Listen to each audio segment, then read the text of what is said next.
Hi everyone, I'm so happy that you're here to join me for the Way of the Animal podcast. Today I have my husband opposite me on the microphone. Hello. He and I have been together for a very long time, and we have a lot of interesting conversations. And it's part of the reason I think the podcast has come around is sometimes we think it'd be interesting to share those conversations with other people. We thought we better choose some form of topic today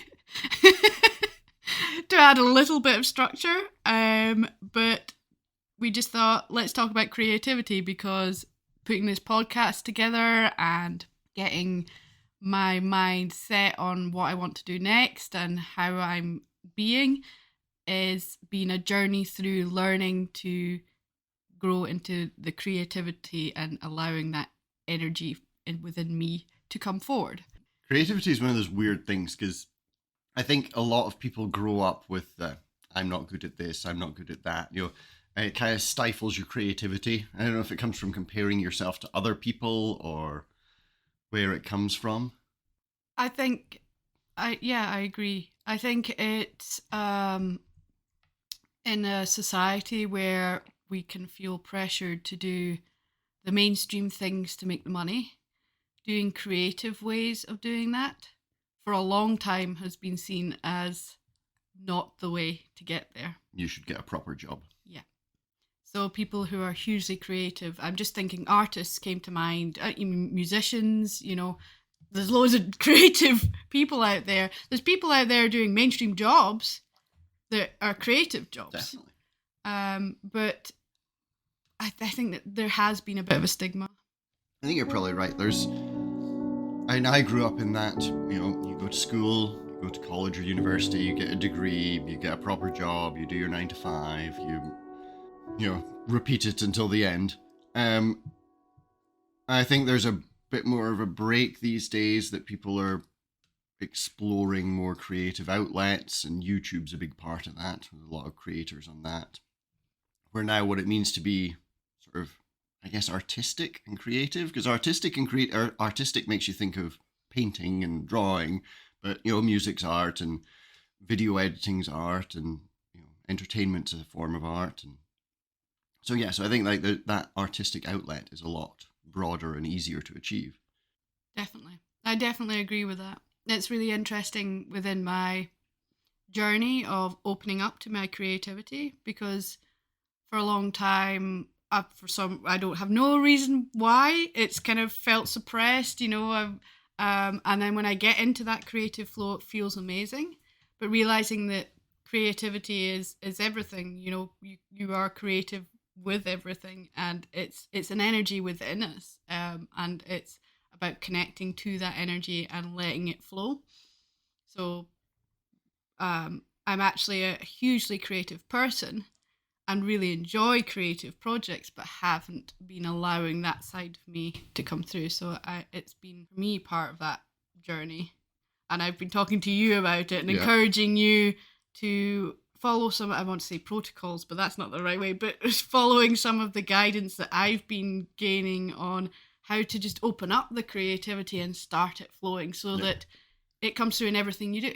Yeah. No, I think that is the thing. It's everyone has creativity in them for different things. And like you say, even it doesn't even have to be traditional forms. The problem solving in your job often requires creative solutions, which is thinking outside the box and trying to work out how to do this. And but there is definitely some sort of stigma about going out and doing it, and even more so sharing it with the world. Like, that's the big one, because being creative behind closed doors where no one can see it and no one can judge it, and then you step out and you're like, hey, look, I created this thing. That's totally different creativity. I agree. And I think something I've learned is, initially with the creativity, was do it for me. Just start creating and not worrying about other people seeing it or it being any form that anyone has to see.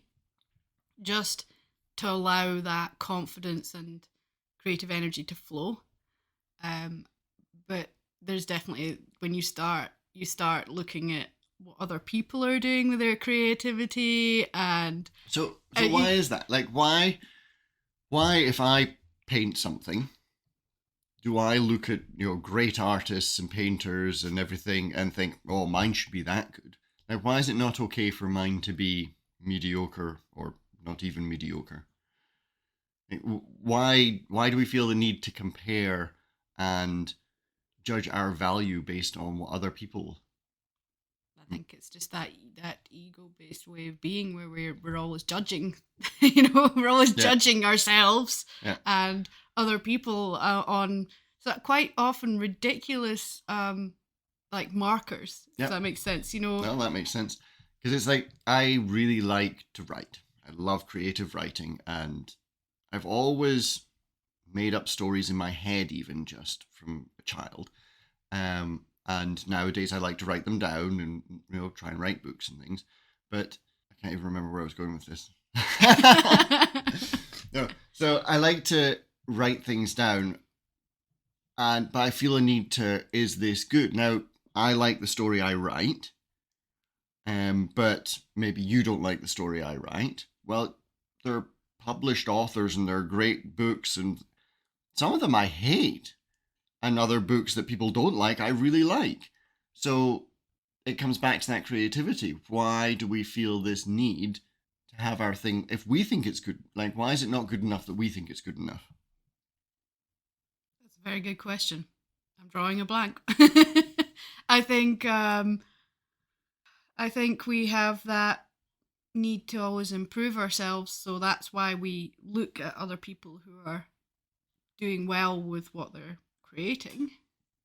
Um, but I have come to a level of acceptance that my style and the way I do it is always going to be different because it's mine.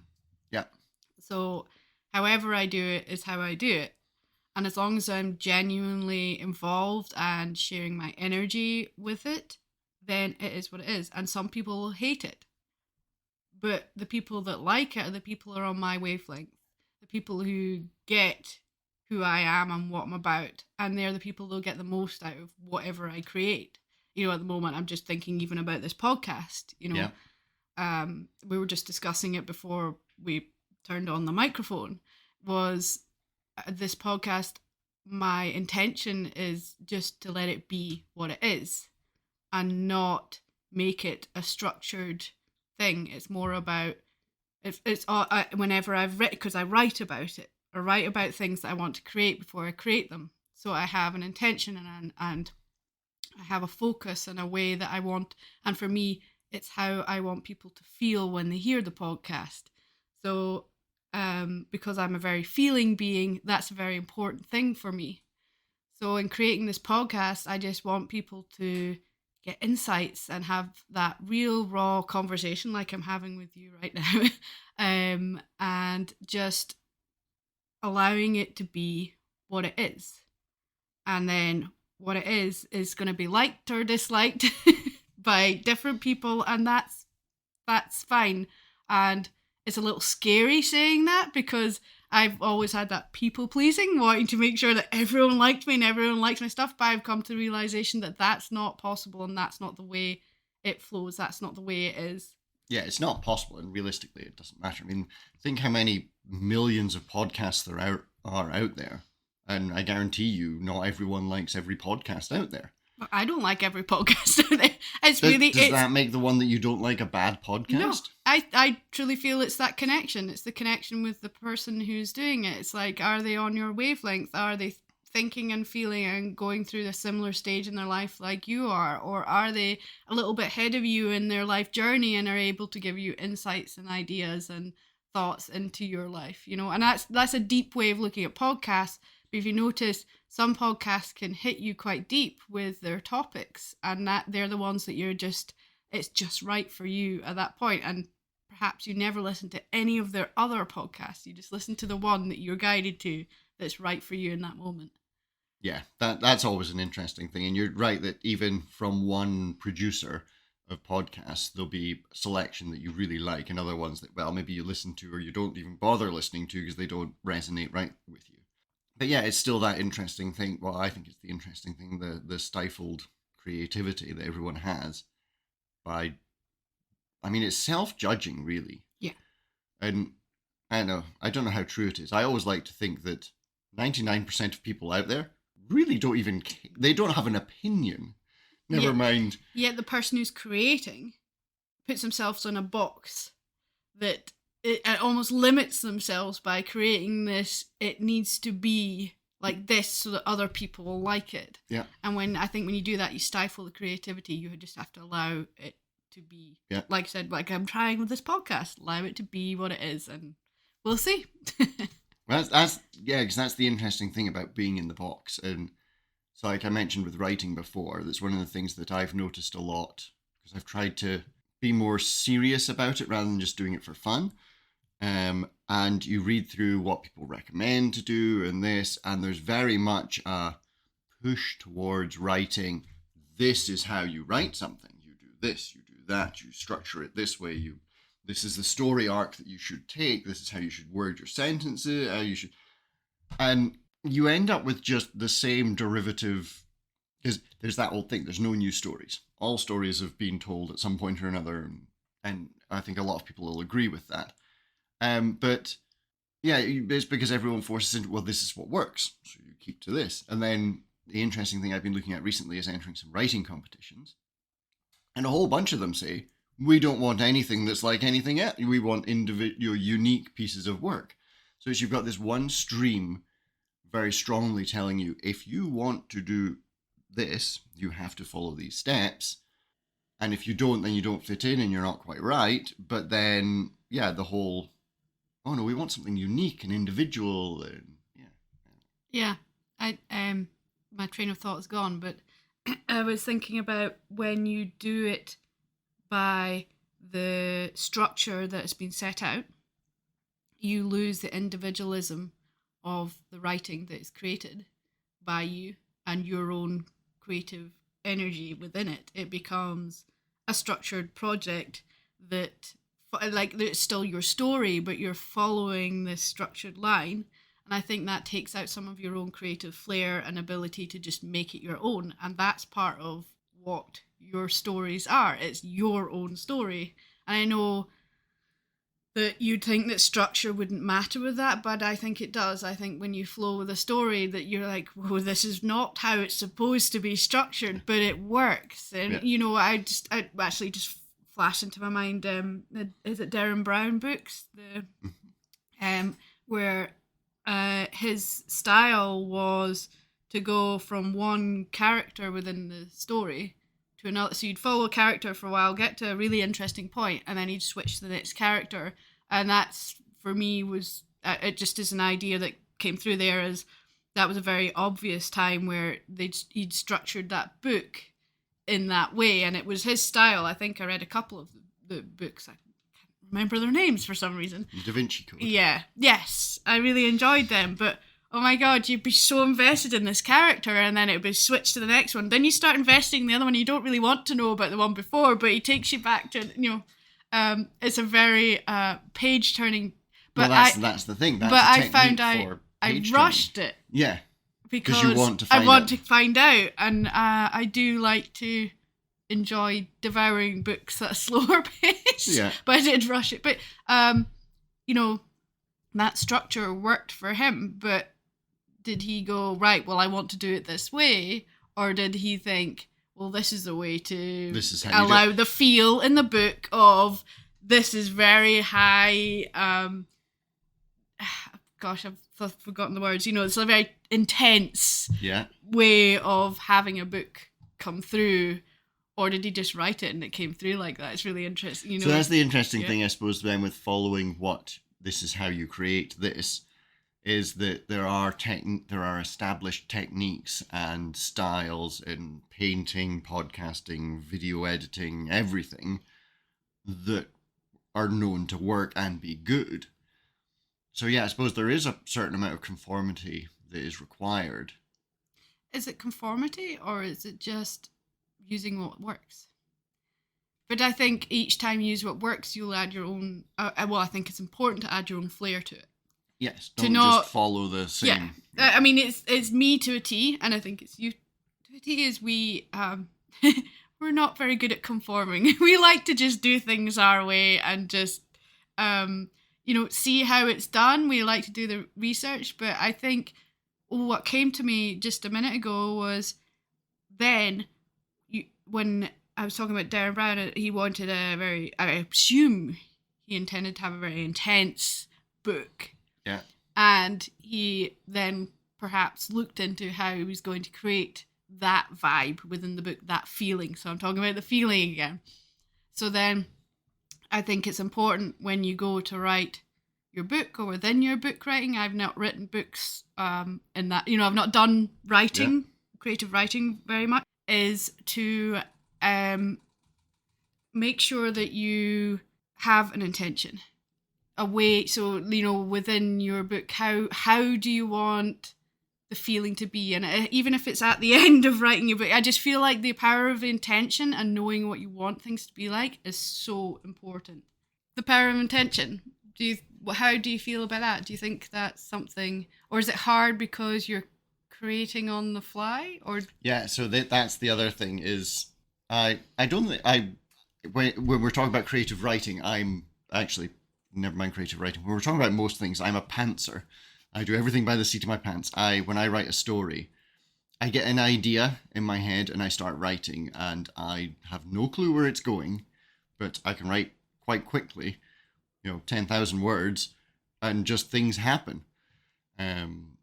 So it's an interesting one because I often read things and then you read about what people intended for books and things like that, that they wanted to make this likeness to this thing, or they wanted to try and get this point across, whereas I just like telling stories. So it's a bit different like that. I like that. I like that you do it like that because it's in flow and it's something that is so hard to do sometimes. It's just to allow that creative energy and flow to go without starting to question. Yeah, I don't question at all. Question whether it's right. So that's one of my things that comes up is, is this right? Am I doing this right? It's the same that I'll do the same with this podcast. Is this right? Am I doing it right? But I have set the intention of there's no right way to do it. It's just going to be what it is. Yeah, that's back to that sort of having an idea that there is you follow these steps to create this. So I don't follow any steps, and I've written multiple things where I thought one thing was going to happen and something else happens, and it's almost a surprise to me that that's what happens, which I feel like that must be a good thing in a story. If even I didn't know the twist that was coming, oh my god, could you believe that happened? I love that. Do you think you'll ever bring structure to it? I'm just trying to think, like, if you, well, I know you've written things where you're like, well, I know I want this to happen, so how can I make it happen? Because you also do GMing for Dungeons and Dragon games. I do, yeah. I do it very similarly as well. I have a rough overarching thing, but I try not to write the ins and outs of exactly what happens because I like to find out what happens. So I very much play it. And it's the same way I do with books. There's an overarching idea that springs into my head, and then from there I just explore, and each thing that develops, whether it's in a game or whether it's writing, as that develops, I think, okay, well, how does this affect everything else? Oh, that makes this person do that, and then then it's kind of that butterfly effect idea. So things happen that I couldn't possibly have planned. But yeah, I do try to mix in a bit of this is what I want to happen. So there's a book I'm working on at the moment, and the idea the guy gets lost and he goes through a hard time, and then he learns some stuff, and then it's kind of the whole character arc of he wants to be someone great, he isn't, he hits real low, then he starts to build himself back up, and then he discovers he is the person he wanted to be. That's kind of the overarching story or the trajectory of it. So I know some of the bigger points of the story, but I don't know how he goes from his lowest to his highest. That just I discover as I write. So you do have that intention within it, which is really nice. There you go. Yeah. When we think about I do. it, there is just a slight. So it's like it seems like without you even realizing, you have that slight intention of where you kind of wanted to go and how it gets there and how it happens. Yeah, you're probably right with that. And I'm sure some of them don't even have that conscious intention. Yeah, well, the interesting thing I've been doing recently, and I think this is an important part of creativity and expanding your own creativity, is trying to do things that you don't normally do. Because, like, fantasy style books, I could sit and write non-stop. Like, it's really easy for me to write. So I ended up joining a group that they do little writing challenges, and there's no rewards or anything for it. But what they do is they give you a prompt and then write something about it, whatever you want, however long you want, however short you want, however structured you want, write something about that prompt. I really like that because it's really difficult because I end up writing things. Actually, I don't. I end up reverting to fantasy 90% of the time. But I write from ideas and positions that I wouldn't normally start from. And you're right that you're probably right with that intention, that sort of, because I'll read one and I'll be like, okay, so there's one that was, someone comes into a village and they're not who they seem to be. And I said, okay, well, that's fine. So started an idea with that. I was like, well, the person they meet, it'd be fun if they're not the person they seem to be either. So both of them think they're putting on a false face for each other when it gets all their kind of, and then suddenly at the end it's like, oh, oops. So yeah, so I do kind of come with that intention. Yeah. And yeah, so rather than like my intention is how I want people to feel when they listen to the podcast, or well, that sort of thing. You're looking at the sort of characters feel within the story. Yes, well, of course you go straight to the feel. Yes, I do. But that's how I do it all for writing and everything. It's how does it make this person feel? What does this person want to get out of this? What is their overall goals and intentions? And then things just generally write themselves quite easily. I don't know how that transpires into other forms of creativity. I think it opens up your flow.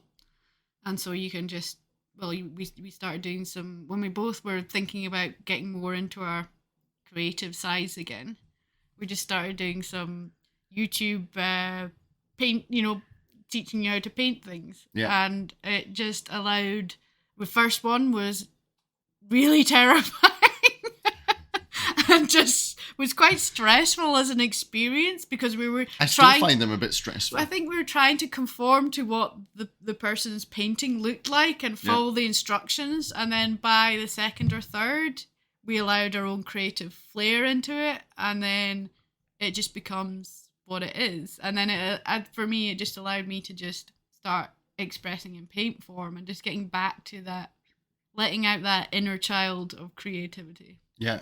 And I really, the painting thing's quite an interesting one because it does get quite stressful, which is weird. Like, why should it be stressful? Like, it doesn't matter.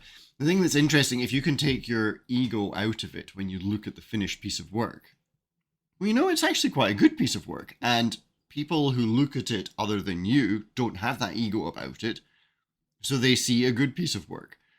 But with that sort of ego, you look at what you've created and it's very much like, well, that stroke there isn't quite, I would rather this bit. Back to the judgmental. Yeah. Back to judging yourself. Well, that's not perfect. And that's that perfectionism is the thief of joy, actually. Yeah. Because you never get anywhere because you can't make perfect things. That's not what we're about. You just make what comes. So what we're saying is the thing that stifles your creativity is yourself. Yes, definitely. I think it's one of the biggest things, and whether that's yourself from beliefs that have been programmed into you by other people perhaps criticizing, or by you criticizing yourself, or just by whatever you've come across in your life, that just can stifle your own ability to create because you're so afraid of not doing, well, for me, this is one of my beliefs that I'm working on releasing, is not doing it right. Yeah. And just there is no right way to do anything. There's just a way, and you just need to do it. And one of the things with this podcast is I've been so afraid to start it because I want to do it right, and I want to do it right straight away. And there's no right. Every time I write about struggling to be able to start it, it's like there is no right way. Just start it. You know, there's always the guidance to come through. Just do it. See, now we're drifting into that area that I really enjoy, the stories that we tell ourselves, the mental programming that we've gone through growing up. And well, how about we wrap up creativity and perhaps look at our own limiting beliefs? Sure, limiting beliefs is that is a wormhole to get down. Yeah, well, I think we've reached a sort of, not that I'm doing structure, but a nice time for the creativity. I feel we've discussed it, but there's no answer, but it's a nice discussion about it, and I appreciate your input, and it was really good to work with you there. I don't think I mentioned your name, Alistair. Have you got any final piece you'd like to say about creativity at all? Just do it. Absolutely. Don't think about it, and just don't care how bad it is. Don't care how good it is. Just do what feels. Oh, I'm getting into your feel thing. Feels do good. What feels good and is exactly like. And the thing is, you are creativity. Creativity is you. We are creative beings. That's who we are. Yeah. It's what our life is, even though it doesn't seem like it. We're always creative. And like you said about our work and things like that, if you've got problems, we are creative beings. So when you allow that more, you're going to have a more energy-filled creative life, and it's going to be great. I agree.